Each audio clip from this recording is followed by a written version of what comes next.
حضرت عبداللہ بن مسعود رضی اللہ عنہ بیان کرتے ہیں کہ رسول اللہ صلی اللہ علیہ وآلہ وسلم نے فرمایا کہ مجھے یقیناً معلوم ہے کہ سب سے آخر میں جہنم میں سے کون نکلے گا اور سب کے بعد جنت میں کون داخل ہوگا۔ وہ ایک ایسا شخص ہوگا جو کونوں کے بل گھسیٹتا ہوا جہنم سے نکلے گا۔ اللہ تعالیٰ اس سے فرمائے گا جا جنت میں داخل ہو جا۔ جب وہ جنت میں داخل ہوگا تو وہ یہ سمجھے گا کہ جنت بھر چکی ہے۔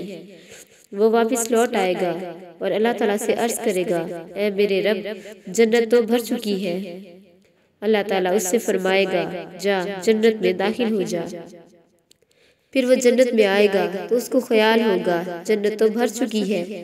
وہ پھر لوٹ آئے گا اور عرض کرے گا اے میرے رب میں نے تو جنت کو بھرا ہوا پایا ہے۔ تو اللہ تعالیٰ اس سے فرمائے گا جا جنت میں داخل ہو، تجھے جنت میں دنیا اور اس کی 10 گنا جگہ مل جائے گی۔ وہ شخص عرض کرے گا اے اللہ تو مالک ہو کر مجھ سے مذاق کرتا ہے۔